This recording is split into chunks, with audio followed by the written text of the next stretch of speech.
Melodee Buzzard's mom, Ashley, has finally been arrested. Finally, we all been waiting for this.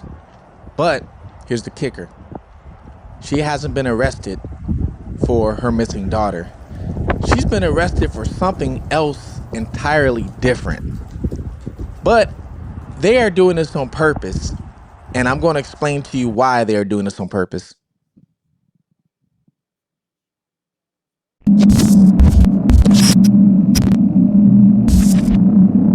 Gotta let me know why you're holding me. You gotta legally be holding me.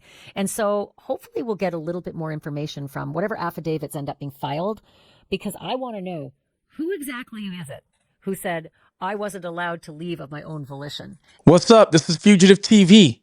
I'm your host, Ray Marcel. Right now, we're getting into Melodee Buzzard. Melodee Buzzard, that situation. Now, I made one video on her before. She was the 9-year-old girl who's been missing. Her mom pretty much rented a car. Her mom had a wig on. She put a wig on her daughter, and she rented the car and went to Nebraska, pretty much made a round trip and came back, but came back without Melodee. So people are wondering where Melodee's at. What happened? The mom refuses to cooperate, things like that. So that is the short version of the story. If you guys are just now catching in or don't know about what's going on with Melodee. Well, Ashley, which is Melodee's mom, has been arrested. She's been arrested this weekend, what a lot of people were waiting for. But guess what? It wasn't even for what's going on with her daughter. She was arrested for something else. Now, she was arrested for false imprisonment. Well, it was interesting that they went out of their way to say or put out that it was not in connection with the disappearance of her daughter. That tells me that somebody saw this, came forward, made an accusation, and I'm going to guess that even though the arrest was not for the disappearance, I'm the cynical type, and I'm going to just wildly speculate that they used the arrest at $100,000 arrest warrant or bond amount so that they could hold her and see if they could get her to talk about the disappearance. Now, you would think, hey, that could be, going against, or I should say, that could be for the case of her daughter. No, they said this is for totally something different. Now, for you guys that don't know what false imprisonment is, false imprisonment is pretty much keeping somebody captive against their will. For example, you can get this charge many different ways, okay? So, you can get this charge. Let's say somebody's inside your home. Maybe you're arguing with them and they want to leave. And let's say you step in front of the door and you say, no, you're not going to leave until you tell me such and such. Well, if they want to, they can call the police and say, hey, this person's not letting me leave. That is false imprisonment. You can get that charge so many different ways. It just all depends on what that person, if they want to call the police and tell them exactly what happened or anything like that. But you can get that charge a lot of different ways. So supposedly she held somebody against their will at one point, but they're saying this is not involving Melodee. So we don't know, what it is. Now, one thing I can tell you is FBI is involved with this, right? And they could be giving her this charge. I'm not going to say making up the charge, but like I said, this charge is not hard to get. It's very easy to get. So for example, they searched her home, right? And when they searched her home, I think it was like last week, they pulled out a bunch of evidence. Now, let's say when they searched her home, if they had something that, let's say Ashley didn't want them to, to take out, she could have easily said, no, you can't take that. You can't walk up my house like with that. And if they want to, they can press false imprisonment. And they can use that as an excuse. Well, we're going to throw her in jail now. Another thing is she was caught with moving boxes. Now, they didn't have anything in the moving boxes. She got moving boxes delivered to her. They were flat. And then she was caught taking these boxes and putting them into the house. So then people were wondering, like, what is she doing with the moving boxes? Now, I'm going to tell you, when FBI gets on you, they are following you. They are following you, okay? They're not following you a lot of times. Let's say one person, they can have 2 or 3 tails following you. Okay, they can have one car in front of your house down the street with 2 people in it, another car a couple blocks with another 2 people in it, and another car a couple more blocks with 2 people in it, just in case you leave and you go to the store or you want to go somewhere, right? They'll have that one car start following you. But here's the thing, a lot of people, like for example me, when I was getting followed, I was very aware, very aware. I'm always aware of my surroundings. So what a lot of times they'll do is, instead of having that like in the movies, they'll have that one car following a person. Let's say you're not paying attention. Well, if somebody is paying attention, all they gotta do is look in the rearview mirror, right? Oh, this Toyota Corolla keeps following me, or whatever, right? So that's why they'll have 3 different cars, 3 different tails following you. So one will be following really close, and then one might even be ahead somewhere, a few streets ahead. And then they're radioing to them, they're about to pass you, you turn off, or I should say the first tail will turn off and then the second one will start, you know? So they'll do that. That's how that's what they do. So they could have been following her around, and they could have been seeing these boxes, and they could have evidence that maybe she's going to leave. So let's put this charge on her. Let's put her in, so that way she doesn't leave. Now, you know what her bond is? This is how I know they did this on purpose. Her bond for that one charge is $100,000. That's what I thought, but they should have So arrested her you long want, ago for not yeah. producing the little girl. I feel like, this little girl's been gone for a month, and I feel like the squeeze play was their angle here. Why didn't they do it sooner? I just don't think they have enough right now. Once again, I'll wildly speculate. A lot of times these things have to do with an absent or just a non-custodial parent, that there is some kind of friction, that there is some kind of a domestic issue. I mean, they always look for, law enforcement always looks for, where is the father, where is some other relative, and that's what they focus on. You know, taking somebody and using wigs and going through all of the machinations of disguising yourself to take her to someplace near the border and then come back. Looks like she's got a confederate or somebody who is working with her. For that one charge is $100,000. Now, yeah, granted, she only needs to pay $10K to get out. Now, here's another kicker. So Ashley, they don't talk about this much on the media or the news. Ashley had financial situations, okay? And I'm going to get into the theory of why people think she sold Melodee. Ashley had financial situations. She had liens on a bunch of things against her, I should say. She also filed for bankruptcy as well, because she had 23K in debt. Now, to some people, 23K in debt is a lot. That's a lot for some people. Even 10K in debt could be a lot. Even for you guys watching, that could be a lot to pay back, right? So she had 23. So this is where the theory is, where some people think that she was sold, that she think, or they think she sold her daughter, was maybe to pay off this debt or to get money, because Melodee was taken all the way to Nebraska, but didn't come back with her. Now, they also know that this is how they know it's you know, Ashley knew what she was doing, because she rented the car. She was in a wig when she rented the car. She put her daughter in a wig, but not only did she do that, she also switched the plates on the rental car. She took off the original rental plates and put on New York plates, all right? Held me back from leaving, because that's kidnapping. That's false imprisonment. FYI, you should know this. I will never forget learning this. O.J. Simpson went to prison for 9 years for kidnapping, right? And robbery as well of sports memorabilia. But the kidnapping legally was defined as having moved these guys from one side of the hotel room to the other side of the hotel room at gunpoint, under duress, moving them against their will to the other side of the hotel room. That's where kidnapping kicked in. And I'm like, what? I thought you had to hold them for a certain amount of time. Nope. You prevent somebody from leaving, and that's kidnapping. False imprisonment. You move somebody against their will from one spot to another spot, even within the same room.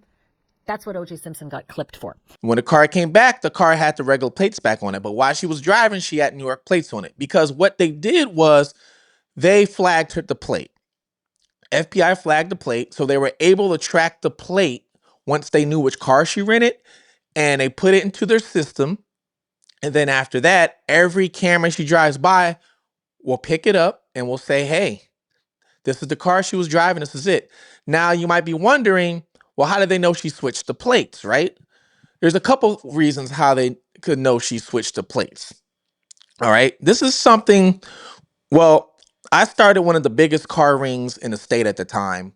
Reason why it's called Fugitive TV. We did a lot of plate switching because of this reason. At that time we were doing this, the technology wasn't as good. You didn't have AI tracking your plate.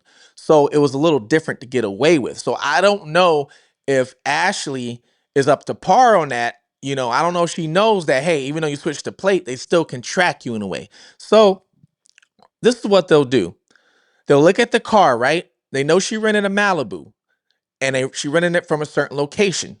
All you have to do is go into Google. What is the gas mileage in the range on the Malibu for this year? Let's say you get 280 miles to the gallon. Then they're going to do is they're going to follow her pattern. Some people stop and get gas right before they're almost on E. Some people will stop and get gas right below half tank. Driving, I did a lot of driving cross country, different states. I always stop usually below half, right below half tank, because you never know when you're going to run into the next gas station. Some people let it go almost all the way to eat and fill it up. So everybody has a pattern that they do when they're taking these trips. Okay. Certain individuals who maybe are doing criminal activity, if they're smart, they will disrupt that pattern. This is why I was on the run for so long. I was able to disrupt my pattern. Some people don't know that. Now, let's say she's the type of person every full tank she would fill up. So all you got to do, you can do it yourself. Look at her pinpoint or where she started at, determine what the gas mileage is, all right?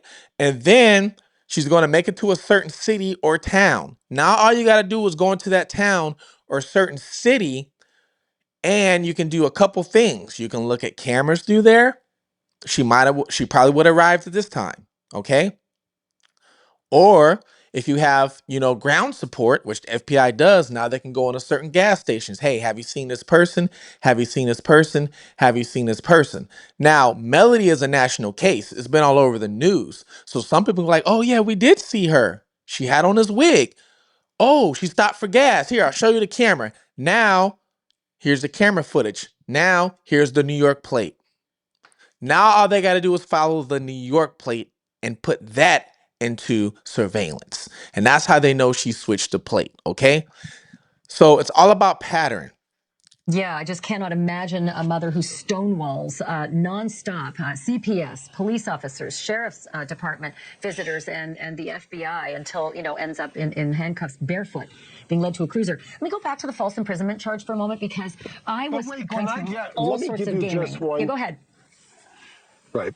I was just going to say, I can think of it's not an innocent explanation, but I can think of an explanation that she has got some kind of fear, or she's in some kind of a situation where she needs to secrete her daughter away, and she doesn't want to engage, and she doesn't want to do anything else to give anybody any clues. And by the way, it appears, at least from what I've heard or what I've read, that there isn't any kind of a custodial order that would prevent her from doing this. So if that's what it is, and if that's driving her, the motivation, there isn't necessarily anything illegal about anything that she's done. Now, what they are saying is they're saying that she went to Nebraska, right?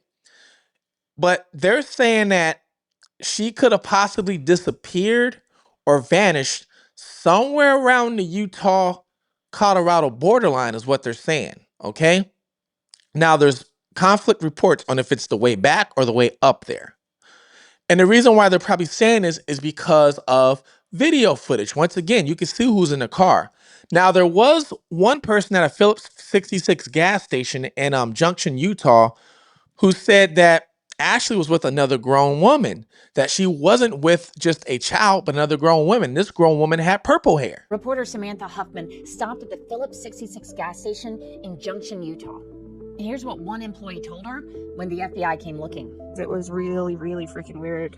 She just opened the door at the store and halfway poked her head in, and then she said, "Did you guys know you have a whole bunch of kittens out here?" And I was kind of surprised, and I said, yeah, we have a whole bunch of little feral kittens. And she said, okay. And then she turned around and got back in the car with the lady with the purple hair. And I was actually on the phone with my husband at the time.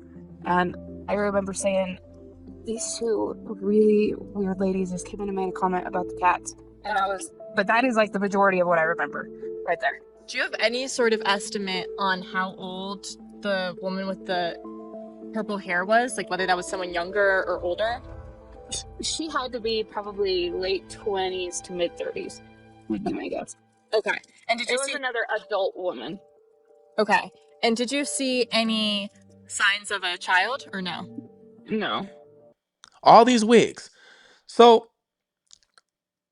was there two grown women with Melodee in the car, or did she drop Melodee off somewhere and then pick up this woman and bring her back? Now, when Ashley did drop the rental car off, she only was by herself. There's a lot of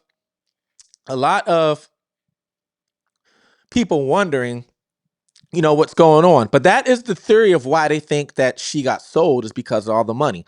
Now, I know exactly what they're doing with Ashley right now, the mom. They got her in jail, right? If Ashley's never been in jail before and never did no time, this is going to be a new experience for her. A lot of people break. They break within those first 24 hours, 48 hours. Like, oh, I'm going to spend the rest of my life right here. And they have to break you before you get comfortable. Because once you're in jail for a certain time, you can become comfortable. And once you're comfortable, you're like, I ain't saying nothing to you. So if she's never really been in jail, they got her in there and they're trying to break her. They're probably interrogating her left and right, trying to break her, trying to even maybe say stuff that will get her to talk. All right. So that's exactly what they are doing. That's why they charged her with this charge. They gave her this high bond and they put her in jail. Now, if Ashley is able to make this high bond, let's say she comes up with 10K. Now they're going to be like, where'd you get this 10K from? First of all, you filed for bankruptcy. First of all, you had all these liens on you. You didn't have money before. So now you got 10K. Now that leads to the theory of you sold your daughter. So there's a lot of little things that they're doing just to look up on, just to follow. This is a great way of keeping tabs on her. Every phone call she makes is going to be recorded. They're going to listen to all her phone calls. They are going to listen to any, or I should say, read any letter that she writes and goes out. They're going to read any letter that comes in. All right. So this is their version of doing this. So stay tuned. Let's see if she cracks. Let's see if she tells people where exactly her daughter is. Is she safe somewhere and she's just not saying anything? Hey, let people know so that way nobody's searching for her. Or is she in danger? Do people need to search for her too? Please subscribe. Tell me what your conclusions are. Okay. This case has been growing nationally and everything else. I mean, what do you think happened? This is Fugitive TV. Like, subscribe, comment below. Let me know where you're watching from. I'm out.